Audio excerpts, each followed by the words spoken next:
Oi, gente querida. Hoje eu vou dar continuidade à série A Revelação do Mistério do Apocalipse. Bom, estamos falando sobre os 7 selos, essa é a segunda mensagem que eu falo sobre os 7 selos. Os 4 primeiros selos, quando são abertos, eles liberam os 4 cavaleiros do Apocalipse. Hoje nós vamos falar sobre a abertura do 3º selo. Está lá em Apocalipse capítulo 6, versículos 5 e 6, que diz: Quando abriu o 3º selo, ouvi o 3º ser vivente dizendo: Vem. Então vi, e eis um cavalo preto, e o seu cavaleiro com uma balança na mão. E ouvi uma como voz no meio dos 4 seres viventes, dizendo: Uma medida de trigo por 1 denário, 3 medidas de cevada por 1 denário, e não danifiques o azeite e o vinho. Bom, gente, o cavaleiro negro, o 3º cavaleiro do Apocalipse, ele segue os cavalos branco e vermelho. Como nós vimos na mensagem anterior, o cavaleiro branco é o anticristo e o cavaleiro vermelho é a fome. Bom, o que segue o levantamento de um líder maligno e guerras no mundo, o que segue é fome. Então, o aparecimento do 3º cavalo traz uma fome extraordinária sobre a terra. Agora, a compreensão de que a fome é uma consequência de guerra e também de uma crise econômica, essa compreensão é universal. A gente não precisa aprofundar muito para saber isso, porque todo mundo tem essa ideia. Mas para que vocês possam entender a dimensão da crise mundial que vai acometer a grande tribulação, eu quero trazer algumas informações importantes sobre motivos que podem gerar uma fome em uma larga escala. Então, o segundo aspecto que eu quero refletir com vocês aqui é sobre a escassez de alimento. O texto que nós lemos, quando fala de uma medida, a palavra ali, koinix no grego, é uma medida antiga que é equivalente a 1 litro cheio de grãos, tá? Então, o que ele está dizendo? Que esta medida, esse koinix, né, ela é o suficiente para alimentar um homem por 2 refeições. Se isso daí for transformado em farinha, se for macetado, né, e for transformado em farinha, essa mesma medida dá para fazer um pão feito em casa. Aquele pão grande, né, que dá para comer 2 ou 3 pessoas assim numa refeição. Agora, quanto vai custar essa medida, né? João está vendo. Essa medida custaria 1 denário, que era o salário de um trabalhador de um dia inteiro. Em outras palavras, ele está dizendo que nesse período de fome, o dinheiro de um trabalhador mediano, o dinheiro que ele ganha num dia inteiro, vai dar para comprar grãos, para fazer comida para um homem, para 2 refeições. Então, obviamente, uma família inteira que vive com esse salário não vai poder se alimentar, porque aquela quantidade que ele consegue comprar com o salário de um dia, dá para fazer 2 refeições para uma pessoa e não para uma família inteira, né? Então, outro detalhe que a gente vê aqui é que a balança mostra que o alimento será racionado. As pessoas não vão poder chegar num supermercado e comprar tudo que querem, né? Comprar, estocar alimento, comprar para um mês inteiro, ou então comprar para a semana inteira. Elas vão ter o direito de comprar aquela medida, entendeu? Por um dia, e que não será suficiente para todo mundo. Então, ou seja, vai haver fome no mundo inteiro. Agora, quais as causas que podem gerar fome depois de um pós-guerra, de um momento de crise, né? É importante que vocês saibam que nós temos aproximadamente 3,4 bilhões de acres de terras agricultáveis, ou seja, de terras que podem ser aradas, que podem ser usadas para a plantação. Mas boa parte dessa terra, ela depende de condições climáticas. Por exemplo, as terras agricultáveis dos Estados Unidos, do Canadá, da Europa, principalmente no norte, boa parte do ano elas ficam debaixo de neve e, portanto, não conseguem, né, cultivar absolutamente nada, né? Outras coisas que podem também prejudicar a colheita: enchentes.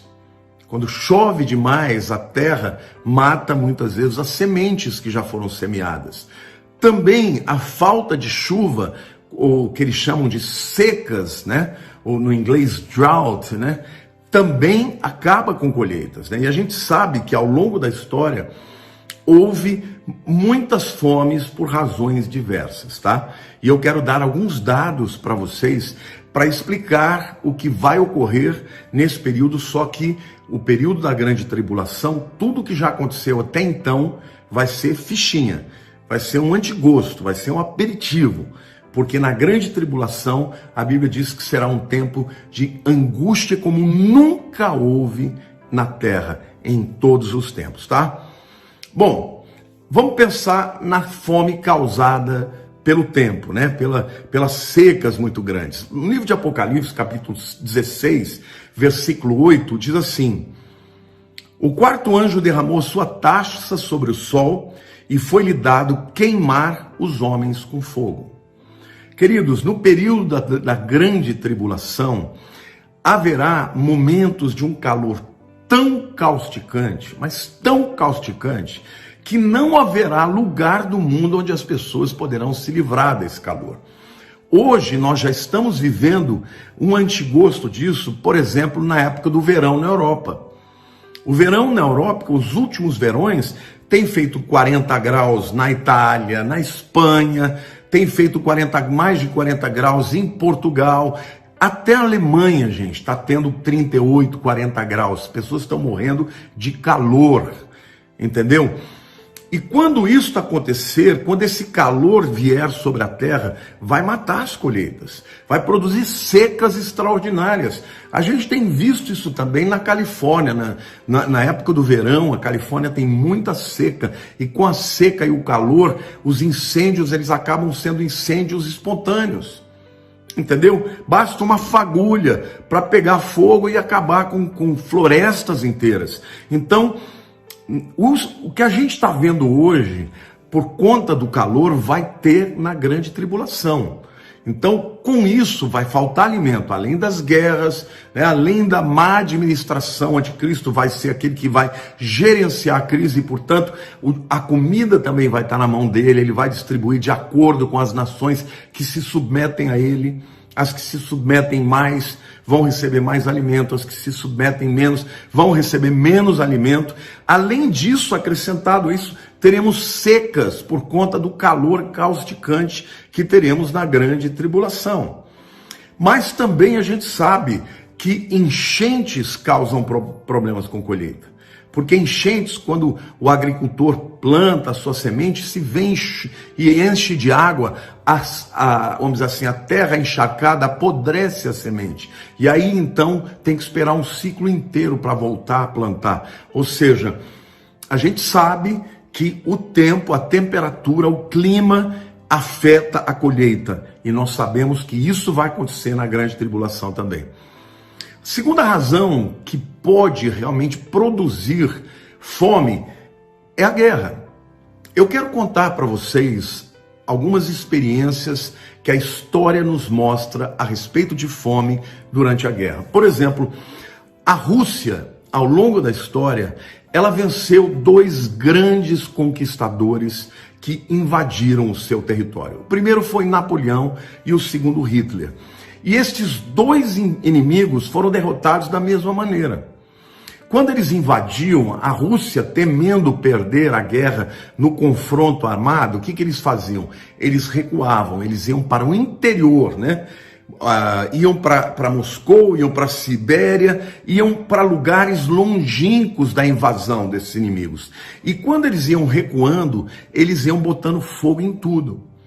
Então todos os mantimentos que ficavam no caminho que eles iam deixando para trás eram queimados, as colheitas eram queimadas, as casas eram destruídas, os hospitais eram destruídos. De maneira que quando o exército de Napoleão, assim como o exército de Hitler, foi chegando nos lugares, ele não encontrava nada, não encontrava absolutamente nem pessoas e não encontrava absolutamente nada de alimentos. E o pior, Hitler entrou e invadiu durante o inverno. Então, os seus exércitos morreram tanto de fome quanto de frio.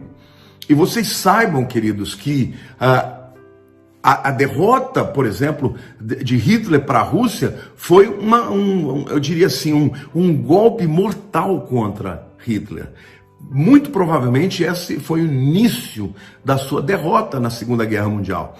Então, é muito importante você saber que países e governantes, por questões de guerra, podem produzir fome.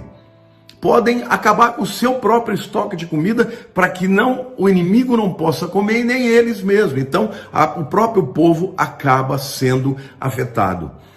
Esta técnica também foi usada por Stalin na Rússia por volta dos anos 30, 32, 33. Nessa época, gente, 25 a 30 milhões de russos foram levados para a Sibéria. E o que ele fez? Ele destruiu fábricas, destruiu cidades, destruiu pontes, rodovias e, sobretudo, plantações. O resultado disso é que de 15 a 20 milhões de civis russos morreram de epidemias, de fome e de frio por causa do frio horroroso da Sibéria. Então, quando houve essa fome deliberada em 1932, o povo da Ucrânia, que tinha uma visão mais nacionalista, eles estavam resistindo, o avanço, dos bolcheviques, do comunismo. Para vocês terem uma ideia, gente, 6 milhões de ucranianos foram mortos de fome entre os anos 32 e 33. E 25 mil pessoas morreram de fome por dia durante a primavera de 1933. Portanto, além das questões climáticas, a gente percebe também que guerra pode produzir fome. E neste tempo em que o cavalo negro, o terceiro cavaleiro do Apocalipse, vem, a consequência disso é muita fome, fome em todas as nações do planeta. A comida vai ser racionada, a comida vai ser muito cara e as populações, muitos morrerão de fome. Outra coisa que pode também produzir fome, a inflação. Bom, vocês sabem que a inflação é um processo no qual o dinheiro perde valor e, consequentemente, o preço dos produtos passa a valer mais. Ou seja, quando o dinheiro vale menos, o governo acaba produzindo mais moeda, joga moeda no mercado e essa moeda que vem para o mercado desvaloriza o dinheiro em relação às outras moedas, não é isso? A inflação, gente, quando ela não é controlada, e por razões diversas, inclusive a guerra, ela pode chegar a um nível de hiperinflação. Esse índice de hiperinflação, ele é um índice que é determinado como um valor de 50% ao mês para cima. Ou seja, quando o índice da inflação chega a 50% ao mês ou para cima, o país passa a ser um país que vive debaixo de hiperinflação. O Brasil já viveu isso, tá? Durante a década de 80 a 90, nós tivemos hiperinflação, quando o nosso índice de inflação chegou a 80% ao mês. Eu me lembro, eu era muito jovem nessa época, mas eu lembro dos meus pais dizendo que o preço do pãozinho de manhã era e o preço, se você fosse comprar no final da noite, o mesmo pãozinho, ele já não custava a mesma coisa, porque a hiperinflação fazia que o valor das coisas fosse mudado constantemente, não é isso? Ao final da Primeira Guerra Mundial, meus queridos, em janeiro de 1919, a guerra foi de 14 a 18, mas em janeiro de 19, eu vou dar um exemplo para vocês do que é uma hiperinflação. Na Alemanha, uma onça de ouro custava 170 marcos alemães. tá? 4 anos mais tarde, em janeiro de 23, a mesma onça custava 372.477 marcos alemães. E em outubro de 23, tá? Custava 87 trilhões de marcos, a mesma onça de ouro. Ou seja, o dinheiro, o marco alemão virou pó, passou a praticamente não valer absolutamente nada. Isso é resultado de uma hiperinflação. Então a hiperinflação, ela faz isso. Então o indivíduo vai lá comprar a comida, o dinheiro dele vale menos cada vez mais. E quanto menos dinheiro ele tem, e quanto menos o dinheiro que ele tem vale, menos alimento ele vai conseguir comprar. Havendo pouca comida, o dinheiro se desvalorizando, imaginem, a pessoa vai, a comida vai valer mais do que ouro, gente. Vai valer mais do que pedra preciosa, mas mais do que diamante. Nessa época, comida vai valer fortuna. E as pessoas terão racionamento e muitas passarão fome e muitas morrerão de fome, tá? Agora, tudo isso vem como consequência do quê? Do levantamento de um enganador, do anticristo, que vem com um discurso bonito, com uma palavra de paz, mas na verdade ele é um corrupto, na verdade ele é um enganador, na verdade o prazer dele é provocar sofrimento nas pessoas. Por quê? Porque ele é cheio o que toma a vida dele, o coração dele é o próprio Satanás. Satanás encheu o coração dele. Satanás tem prazer em produzir sofrimento para os seres humanos que são criaturas de Deus. Então, primeiro o anticristo, primeiro o cavaleiro. Segundo, guerras. E como consequência disso tudo, fome, muita gente morrendo de fome. Bom, agora em seguida vem a abertura do quarto selo do Apocalipse. Quando abre o quarto selo do Apocalipse, é liberado também o quarto cavaleiro do Apocalipse. Eu vou ler com vocês lá no livro de Apocalipse, capítulo 6, versículos 7 e 8, que dizem o seguinte: quando o Cordeiro abriu o quarto selo, ouvi a voz do quarto ser vivente dizendo: vem. E olhei, e eis um cavalo amarelo, aqui entre aspas, tá? Porque não é amarelo, é verde. Eu vou explicar depois. Ouvi a voz do quarto ser vivente dizendo: vem. E olhei, e eis um cavalo amarelo, e o seu cavaleiro, sendo este chamado Morte. E o inferno estava seguindo, e foi-lhes dada autoridade sobre a quarta parte da terra para matar a espada pela fome, com a mortandade e por meio das feras da terra. Bom, o quarto cavaleiro, gente, embora a maioria das traduções, seja no português, no inglês, no italiano, no francês, falem de amarelo, na língua original, que é o grego, a palavra que utilizada é chloros. Chloros é verde, irmãos. Essa é a palavra, por exemplo, que originou a nossa palavra clorofila. Clorofila é aquela pigmentação verde que toda planta tem. Sem clorofila, né? Clorofila no grego literalmente significa amigo do verde, tá? Sem clorofila não existe vida, não existe planta, porque somente com a clorofila as plantas têm a capacidade de fazer, né, a fotossíntese, né, de transformar, de absorver o gás carbônico e liberar o oxigênio no planeta Terra. Então, na verdade, este cavalo, ele não é um cavalo amarelo, ele é um cavalo verde. E aí você vai me perguntar, mas pastor, então por que as pessoas traduziram por amarelo? Por uma razão simples, queridos. Quando os tradutores da Bíblia estavam traduzindo, eles sabiam que chloros era verde, mas não fazia sentido. Porque cavalo negro, branco tem na natureza, cavalo vermelho, que aquele avermelhado tem também.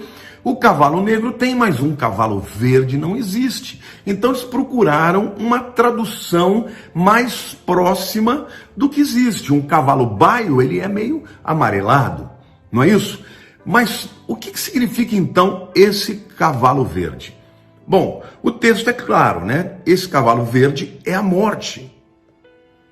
Mas agora eu quero trazer para vocês Um entendimento que não é meu. Alguns dos grandes estudiosos sobre o Apocalipse, tá? Nos Estados Unidos, dentre eles Perry Stone e outros mais, dizem que este cavalo verde aqui representa o avanço do Islã. E eu, pessoalmente, acredito que este seja o cavalo verde. Por quê, queridos? Eu quero mostrar para vocês aqui bandeiras das nações islâmicas. É muito importante que você entenda que o verde é a cor do Islã, é a cor dos muçulmanos. Em praticamente todas as bandeiras do Islã existe o verde. O verde ou é a parte integrante, ou é principal, ou ele compõe essas bandeiras. Eu vou apresentar para vocês, em primeiro lugar, Arábia Saudita, Paquistão, Mauritânia, todas têm verde.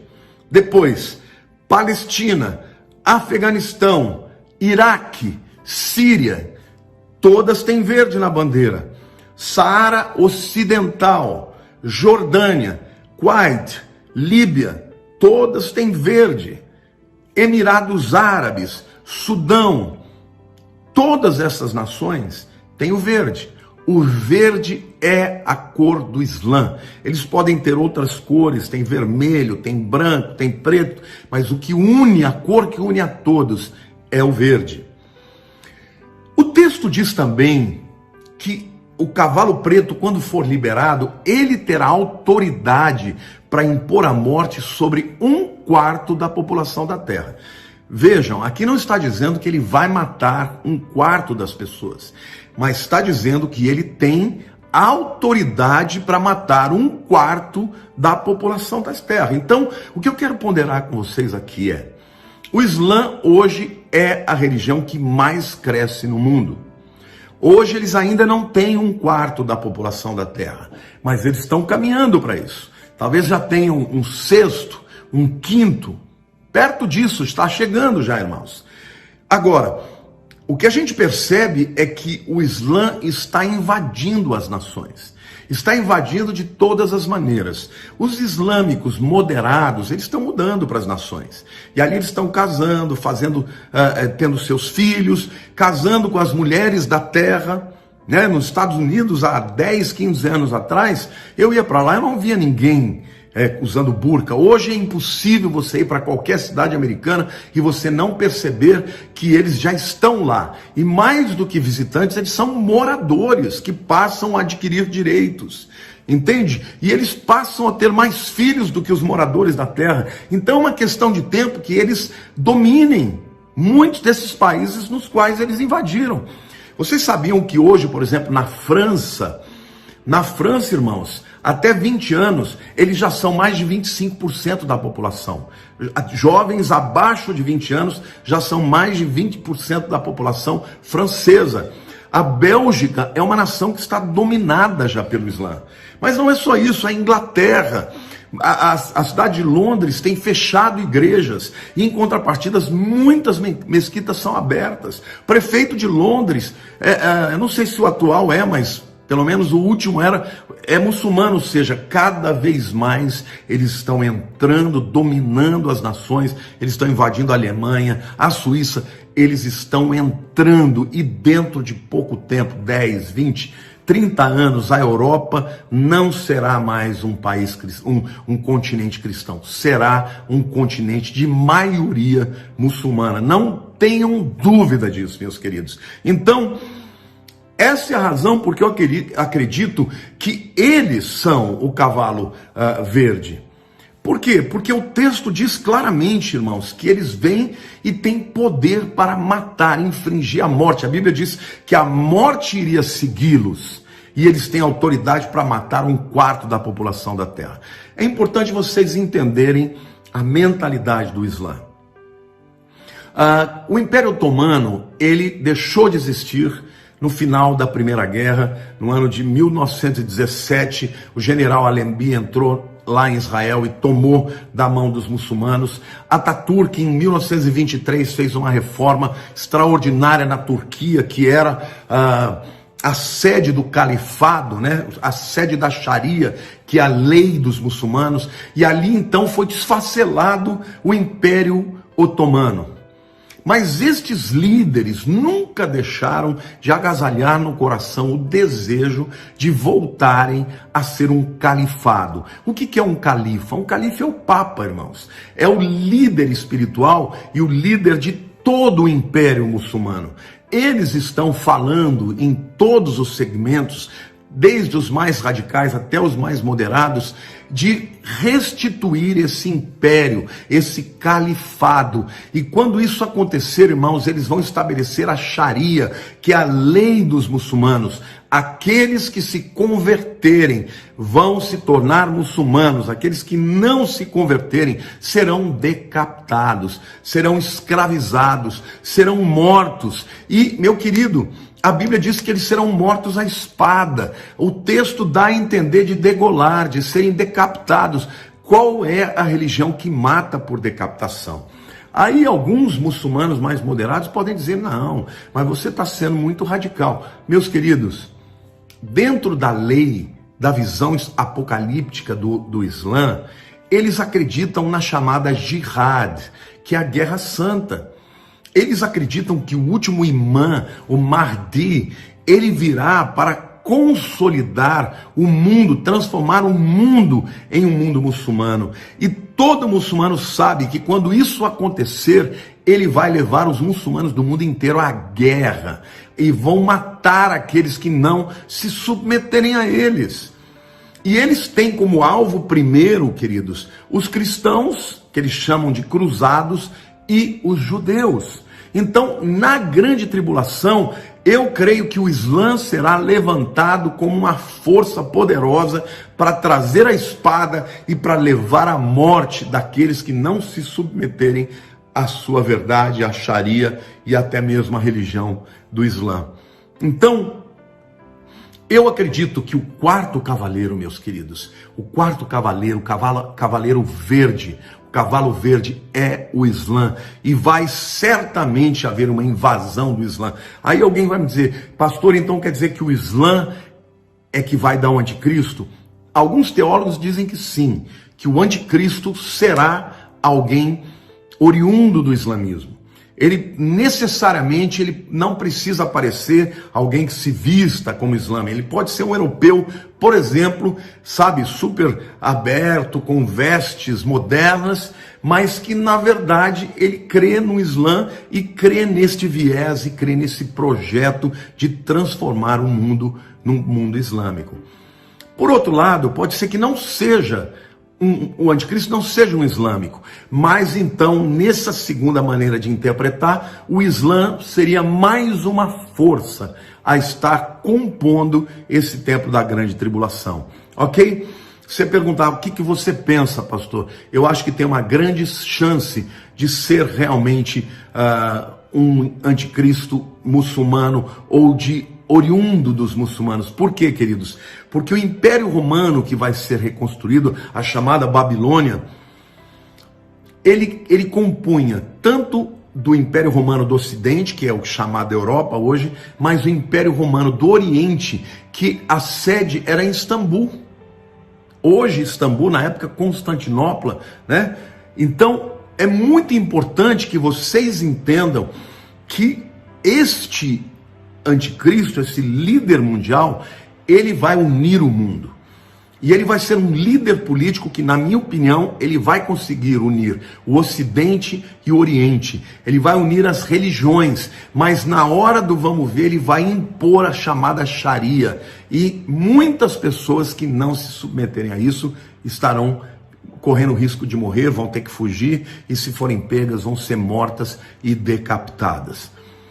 Então, para deixar bem claro aqui, o fato dele ter autoridade para matar 1/4 das pessoas não significa que 1/4 das pessoas morrerão, mas significa que ele terá autoridade sobre o território de 1/4 de toda a terra. Se ele é, de fato, o anticristo, um islâmico, o anticristo, nós não temos como saber ainda. mas que o Islã vai ocupar um papel fundamental durante a grande tribulação, disso eu não tenho nenhuma dúvida, tá?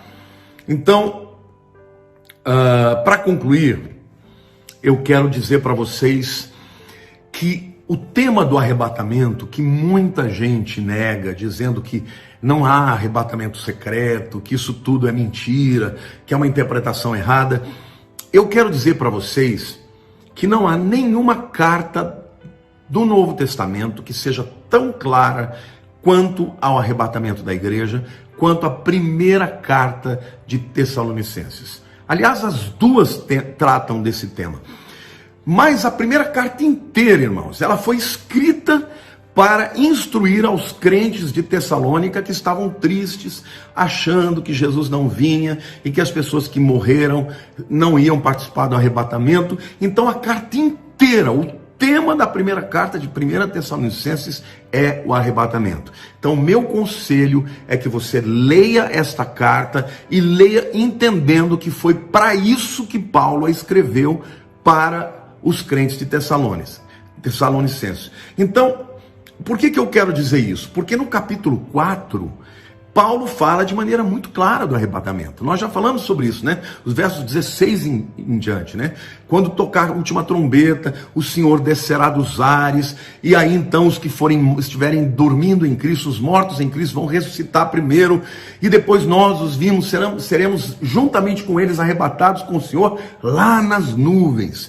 Eu falei para vocês que o arrebatamento é o encontro com o Senhor nos ares, enquanto a segunda vinda, que são 7 anos depois, o Senhor vem e desce sobre a terra. Enquanto o arrebatamento é uma coisa que é só os crentes que vão estar lá, só os crentes que vão ouvir a trombeta, na segunda vinda todo olho verá, e o Senhor vai descer juntamente com o seu povo. É interessante, sabe, queridos, que no livro de Apocalipse também, só 2 vezes a Bíblia fala de porta aberta.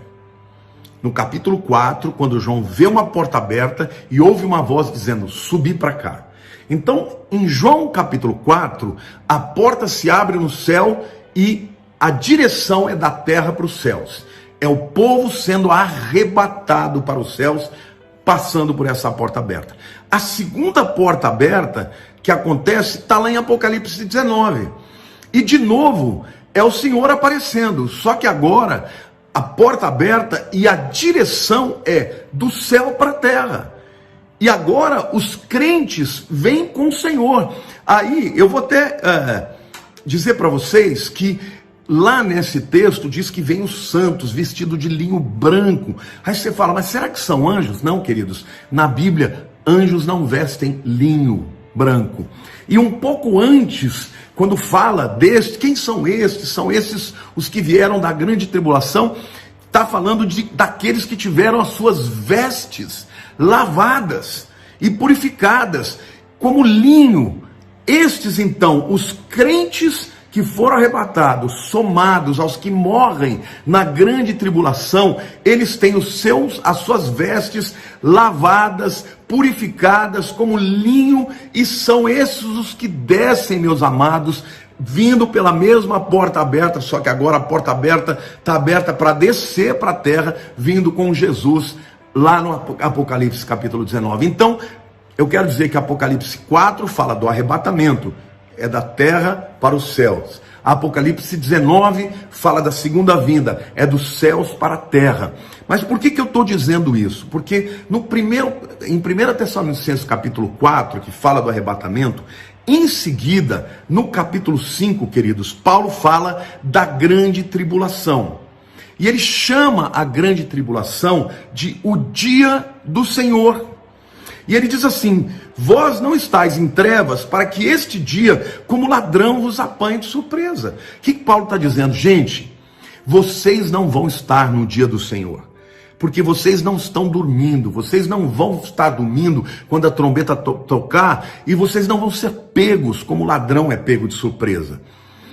E em 1 Tessalonicenses capítulo 5, versículo 9, ele diz assim, porque Deus não nos destinou para a ira, mas para alcançar a salvação mediante nosso Senhor Jesus Cristo, que morreu por nós, para que quer vigiemos, quer durmamos, vivamos em união com Ele. O que ele está dizendo? Olha, no capítulo 4, ele diz que Jesus, num piscar de olhos, vai descer nas nuvens. E a trombeta vai tocar. E os mortos em Cristo vão ser ressuscitados. E os que estiverem vivos vão ser arrebatados. A palavra é harpazo, arrancados violentamente. Aí, no capítulo 5, ele começa a dizer do dia do Senhor que vem.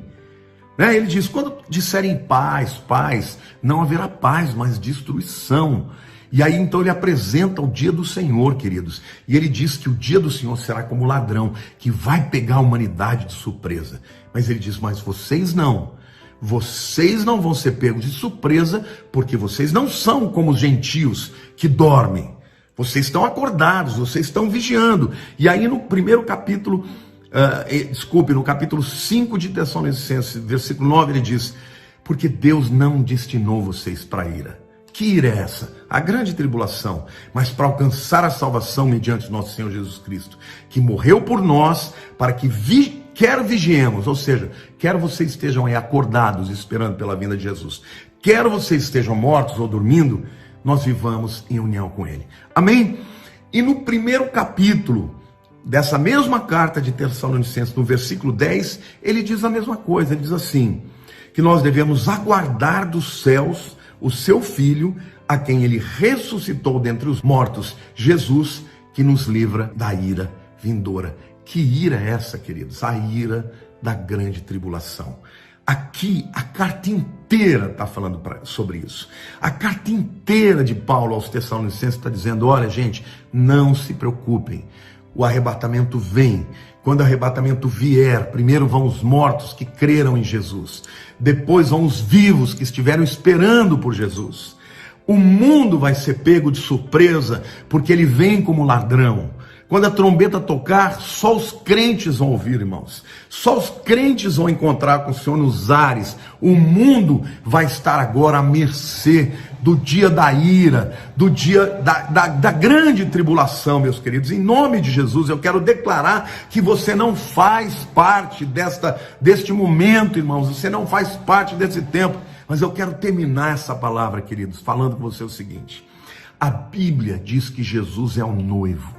E a igreja é a noiva.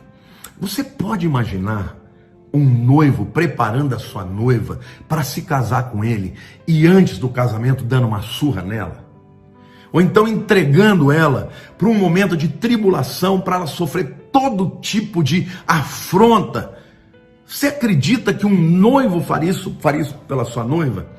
Porque é isso que muita gente que acredita que a igreja que tem que passar pela tribulação para ser purificada. Eu quero terminar lendo para vocês Efésios capítulo 5, versículos 25 a 27. E preste atenção o que o Senhor diz. Maridos, amai a vossa mulher, como também Cristo amou a igreja, e a si mesmo se entregou por ela, para que a santificasse, tendo-a purificado por meio da lavagem da água, pela palavra, para apresentar a si mesmo, igreja gloriosa, sem mácula, nem ruga, nem coisa semelhante, porém santa e sem defeito. Esse texto diz que nós, maridos, devemos imitar a Jesus no que diz respeito ao tratamento à sua noiva. O texto diz que o que purifica a igreja de Cristo, em primeiro lugar, é o sangue, irmãos.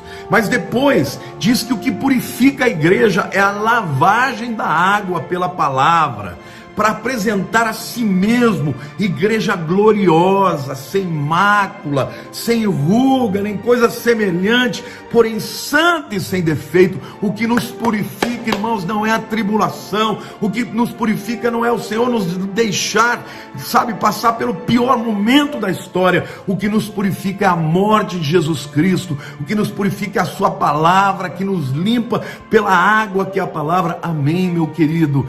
É importante que você entregue a vida para Jesus. Se você ainda não se entregou para Ele, entregue agora, mas santifique a sua vida, porque Apocalipse 3,10 diz assim: porque guardaste a palavra da minha perseverança, também eu te guardarei da hora da grande tribulação que há de vir sobre todo mundo, para provar os moradores da terra. Os moradores da terra não são a noiva de Jesus. A noiva de Jesus já foi purificada, ela não tem que ser provada, porque ela já foi purificada pelo Senhor. Amém? Queridos, o terceiro e o quarto selo são terríveis. Fala de fome e fala do levantamento de um exército como o Islã, que vai matar a espada aqueles que não crerem em Cristo. Então, a minha palavra para você: levanta a mão para os céus. O que nós estamos vivendo agora é princípio de dores, mas o Senhor, quando chegar a hora, Ele diz que aqueles que estiverem vigiando e aqueles que morreram em Cristo vão ser reunidos com eles nos ares. 1 Tessalonicenses capítulo 5, versículo 9, porque vocês e eu não fomos destinados para a ira.